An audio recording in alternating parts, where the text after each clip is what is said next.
로마서 하나님의 의에 대해서 그리고 오직 믿음으로만 의롭게 된다. 대전제죠. 기독교를 압축해주는 선언이기도 하고, 정말 바울의 서신 중에서 가장 조직적이고 논리적이고, 그리고 이 마르틴 루터가 말했듯이 신약의 으뜸이다. 복음을 가장 잘 설명해주고 있다. 성경의 반지라고 하는 표현을 쓸 만큼 정말 대단한 편지입니다. 바울이 로마에 도착해서 로마에서 자기 셋집에 머물면서 하나님의 나라를 전파하고 주 예수 그리스도에 관한 모든 것을 담대하고 거침없이 가르쳤다. 바로 그게 로마서에 다 드러나고 있습니다. 갈라디아서, 그다음에 에베소서도 그렇게 이 복음에 대한 완전한 설명이지만, 로마서는 12장에 걸쳐서 정말 이 논리적이고 그리고 정확하게 그렇게 쓰고 있는 그런 서신입니다. 로마에 살고 있는 그리스도인들에게 쓴 편지. 로마에 살고 있는 로마의 그리스도인들. 로마의 그리스도인들은 300년 동안 무덤에 살았습니다. 로마의 그리스도인들은 없었습니다. 지상에는. 로마의 그리스도인들은 죽음과 같은 삶을 살았죠. 고통스럽고 처형되고. 그 신앙생활이 아니었죠. 단순하게 생존을 위한 처절한 몸부림이었는데, 그런데 이 로마서를 받고 그리고 그 삶대로, 그 로마서에 기록된 삶대로 살아서 결국은 300년 만에 지상으로 올라오게 되고 로마의 국교가 되고, 우리는 찬란한 교회의 행적들을 보게 되는 거죠. 사도행전에서 갑자기 끊겼지 않습니까? 31절 말씀에, 로마서 사도행전 28장 31절에서 딱 끊겼는데, 갑자기 로마서 1장으로 그렇게 갑자기 이렇게 한 것이 아니라 이게 정확하게 하나님의 역사가 계속되고 있는, 뒤로 쭉 이어지고 있는 것을 보게, 그래서 우리까지 이렇게 오게 된 것을 보여주죠. 로마서 13장 13절에서 14절, 어거스틴을 변화시킨 놀라운 말씀이죠. 낮에와 같이 단정히 행하고 방탕하거나 술 취하지 말고 음란하거나 호색하지 말고 다투거나 시기하지 말고 오직 주 예수 그리스도로 옷 입고 정욕을 위하여 육신의 일을 도모하지 마라. 사람을 변화시킨다는 거죠. 말씀이 변화시킨다는 거죠. 세 번째 큰 전도 여행이었던 그런 전도 여행 중에 고린도 지역에서 바울이 이 로마의 성도들에게 쓴 편지거든요. 그래서 전반부 8장까지는 어떻게 우리가 의롭게 되나, 그런데 한번 가만히 생각해 보십시오. 그렇게 사자밥에 돼가고 찢겨 죽으면서 자기 몸에 타르가 칠해져 가지고 기둥에 묶여 가지고 불이 붙여져서 밤새껏 타오르는, 길을 밝히는 그 처절한 인생, 정말 어떤 신을 믿으면 이런 경우를 당할까요? 어떤 신을 믿어서? 이 지상에 있는 모든 신들은 사람들과 야합하는 신이잖아요. 야합하는 신입니다. 요리조리 빠져나가는 신이고. 그런데 하나님 믿어가지고, 예수 믿어가지고 이렇게 불행한 삶, 비극적인 삶, 정말 아무도 이 세상에, 이 지구상에, 이 인류 중에서 단 한 사람도 그런 삶을 살기를 원치 않잖아요. 그런데 어떻게 그런 삶을 살고 있는 사람들한테 편지를 쓰면서 어떻게 우리가 의롭게 되냐? 의롭게 된다. 이게 의롭게 된다라고 하는 말이 배부르고 등 따술 때 하는 말이지, 아니 자기 삶이 하나도 뒷받침되지 않는데 어떻게 의롭다라고 하는, 정말 명분 아닙니까? 어떻게 그런 삶을 왜 살아야 되는 거죠? 그렇지 않습니까? 위치고 올라가고 무너뜨리고 짓밟고 그런 삶을 다 살고 있는 사람들한테 어떻게 의롭게 되느냐, 사람이 어떻게 의롭게 되느냐, 인간의 본질이 뭐냐는 거죠. 도대체 사람은 왜 사느냐는 거죠. 왜 인간은 왜 살까? 왜 사는 건가? 정말 입에 풀칠하기 위해서 사는 건가? 아니면 죽지 못해서 사는 건가? 아니면 죽기 위해서 사는 건가? 우리로 하여금, 이게 신학적인 통찰이 아닙니다. 삶의 본질 문제라는 거예요. 본질이라는 거예요. 왜 사냐? 한번 이 질문은 정말 조폭 생활에 길들여져 가지고 그게 그 세계가 다인 줄 알고 하는 그런 인생들에게 하는 말이 아니라 하나님께서 중요한 질문인 거죠. 왜 어떻게 어렵게 되느냐? 그 다음에 후반부는 어떻게 사는 게 올바른 삶이냐? 반대로 돼 있어야 될 것 같은데 어떻게 올바른 삶, 의로운 삶, 올바른 삶, 의로운 삶. 그런데 13장에서 어거스틴을 변화시켰던 그 13장 13절에서 14절에 보면 정말 이게 의로운 삶인가 싶을 만큼 단순하잖아요. 낮에와 같이 단정히 행해라. 낮에와 같이. 낮에 사는 것. 밤에 술 취해가지고 뒷골목에서 자행되는 그런 벌레 같은 인생이 아니라 낮에처럼 단정하게. 단정하다라고 하는 그 표현이 말해주는 것처럼 단정하다. 아무도 모르는 사람이 없습니다. 술 취하지 말고, 방탕하지 말고, 음란하거나 허색하지 말고, 다투거나 시기하지 말고. 우리 유치원 때 다 배운 거 아닙니까? 유치원 때 다 배운 거잖아요. 엄마 아빠들한테 다 배웠던 거잖아요. 우리 자녀들한테 했던 말이잖아요. 손주들에게 하고 있는 말이잖아요. 예수 그리스도로 옷 입고 정욕을 위하여 육신의 일을 도모하지 마라. 잘 보여주고 있다라고 하는 것이죠. 결국은 그런 삶을 사는 사람들, 그렇게 그런 세계를 바라보는 사람들이 이긴다는 겁니다.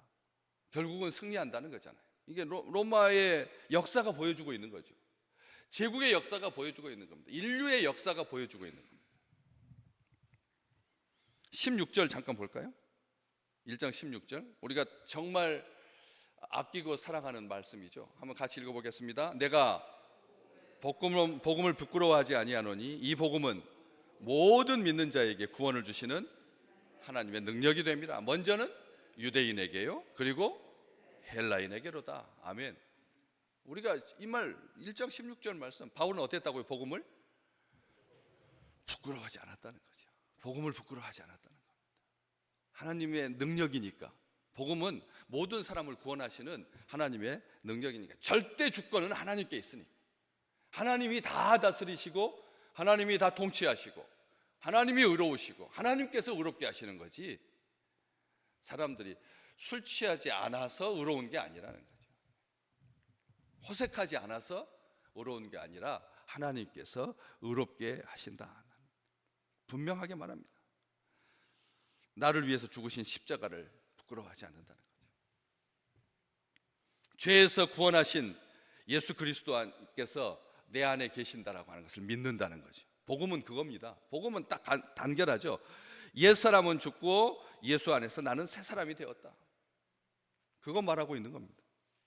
그러면서 1절을 이렇게, 예수 그리스도의 종 바울은 사도로 부르심을 받아서 하나님의 복음을 위하여 택정함을 입었다. 나는 예수 그리스도의 종이다. 로마를 지배하고 있었던 그 권력층, 그 든든한 토대가 누구였느냐면 6천만 명이 넘는 우리 대한민국 국민 전체가 다 노예였어요. 놀랍죠, 숫자가?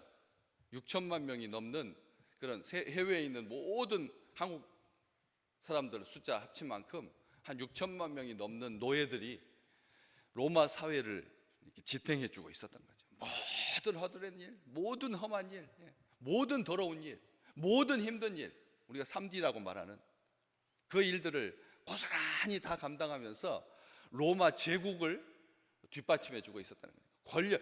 군사력이, 경제력이, 정치력이 아니라 그 밑에 토대가 노예 제도를 근간으로 해서 로마 사회가 움직이고 있었다는 거예요. 하루도 로마 사회가 움직이지 못할, 이 노예들이 움직이지 않으면 로마 사회가 굴러가지 않는 그런 삶, 그런 세계 속에서 비참한 삶이죠. 노예는 비참한 삶입니다. 귀 잘라버리는 것은 우스운 일도 아닙니다. 성폭행 당하고 그런 삶인데 바울은 나는 예수의 종이다 이렇게 말하고 있습니다. 나는 예수의 노예다 말하고 있습니다. 충격적인 선언입니다. 충격적인 복음의 가장 놀라운 모습이죠. 가장 낮고 가장 천하고 우리 주님께서 말씀하셨거든요. 나는 너희를 섬기러 왔다. 우리 주님께서 몸소 하나님이 그 삶을 보여주셨다는 거죠. 우리 식구들이요, 기억하십시오. 복음으로 빛나는 얼굴은 어떤 얼굴이고 빛나는 삶은 어떤 삶이냐. 에베소서 3장 8절 말씀, 나는 모든 성도 중에서 지극히 작은 자보다 더 작은 자다. 아멘. 바울은 그렇게 표현하거든. 자기를 표현할 때 모든 성도 중에서 지극히 작은 자보다 더 작다. 그러니까 한 단계만 더 내려가시면 됩니다. 우리 생각할 때 제일 작은 사람이 누굴까요? 우리 교회에서 제일 작은 사람이 누군가? 그보다 더 작은 자. 그게 아름다운 삶입니다. 누가 크냐? 누가 크냐? 누가 위냐? 누가 잘생겼냐? 누가 많이 배웠냐? 누가 많이 가졌냐? 누가 더 건강하냐? 다 세상의 잣대죠. 모든 세상의 잣대는 그겁니다. 닭들도 개도 누가 크냐? 우열 해가지고 딱 제압하고 서열이 딱 정해지고 쌍둥이도. 그런데 하나님의 사람들은 그렇지 않다는 거죠. 나는 부끄럽지 않는다, 원망하지 않는다, 수세적이고 신세한탄하고 말 버릇이 항상 그렇게 너 때문이라는 거예요. 내 탓은 아니라는 거예요. 너 때문에 내가 이렇게 됐다는 거예요. 모든 말을 다 결론이 그겁니다. 나는 아무 죄가 없다, 네 잘못이라는 거예요. 뻔뻔하게 그런 말을 계속합니다. 쉬지 않고 하죠. 대충 살지 않았다는 거죠.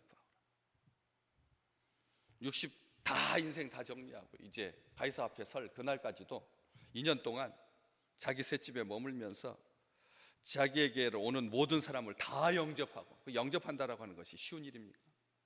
이렇게 많은 식구들이 있어도 바깥에서 손님도 온다고 하면 부담스럽잖아요. 안 그렇습니까? 얼마나 부담스러운데. 한 명 맞기도 어려운데 35명이라니 한 명 맞기도 어려운데 2년 동안 그렇게 꾸준하게 남 탓하지 아니하고 부정적으로 살지 아니하고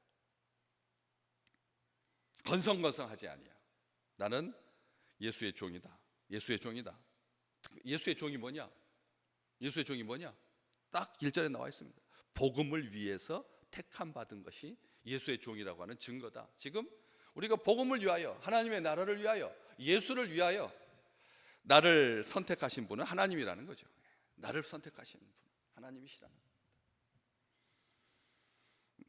보냄받은 자, 사도라고 하는 것이 선택하여서 하나님께서 보낸 사람이라는 겁니다.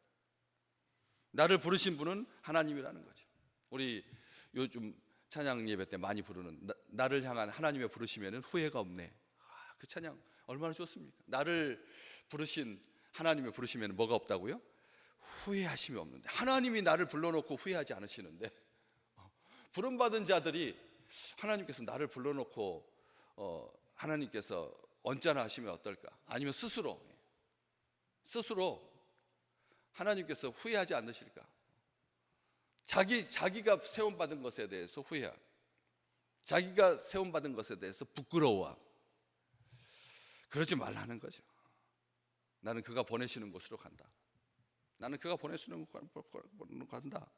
복음은 2절 말씀에 하나님의 선지자를 통하여 그의 아들에 관해 성경에 미리 약속하신 것이다. 아들에 관한 약속이다. 복음은 예수에 관한 거다. 복음은 예수다. 오직 복음으로. 이 말 속에는 정말 자기의 종됨과 사도로 택정하심, 복음을 위하여 택정함 받음과 그리고 사도로 보내심, 이 삼중 은혜인 겁니다. 오늘 우리가 로마서를 이제 얼마만큼 만에 다 할지 모르겠지만 주께서 부르실 때 주께서 들려주시는 그 약속의 말씀이 온전하게 우리 백성들에게 3배의 온전한 그런 축복이 되시기를 주의 이름으로 축복합니다. 그렇지 않습니까? 항상 이걸 잊지 마시라는 거죠. 나를 의롭게 하시는 분은 하나님이시고, 나를 부르신 그 부르심에는 후회가 없으시고, 그리고 나는 보냄받은 자다, 나는 복음을 위해서 택정함 받은 자다, 나는 예수의 종이다. 이것 말고 뭐가 있겠습니까? 우리의 정체성이 도대체 이것 말고 뭐가 있는데, 오늘 하루에 일당을 얼마나 벌었느냐, 뭐 나의 일을 어떻게 성취했느냐, 거기에 달려있지 아니하고 처음부터 태초의 처음부터, 처음 시간의 처음부터 하나님께서 우리를 사랑하셔서 우리를 택정하시고, 우리를 복음을 위해서 택정하시고, 우리를 보내시고 예수의 종으로 살게 하신 그 복음의 은혜가, 은총이, 하나님의 그 온전하심이 내내 말씀을 읽어가는 그 순간순간마다 깊은 은혜가 되어서, 영혼의 깊은 울림이 되어서, 그래서 자존심 상하지 아니야. 지극히 작은 자보다 더 낮은 자 된 그것이 참으로 기뻐지는, 그래서 이 세대가 온전하게 하나님의 나라가 되고, 하나님의 나라를 누리고, 하나님의 나라를 시작하는 또 다른 오늘 역사의 전환점이 되는, 대한민국의 역사의 전환점이 되고, 믿음의 사람들의 손에 의해서 하나님이 택정한 사람을 세우시는 그런 놀라운 은총이 이 나라와 이 민족, 우리 믿음의 식구들 가운데 풍성하시기를 주의 이름으로 축복합니다.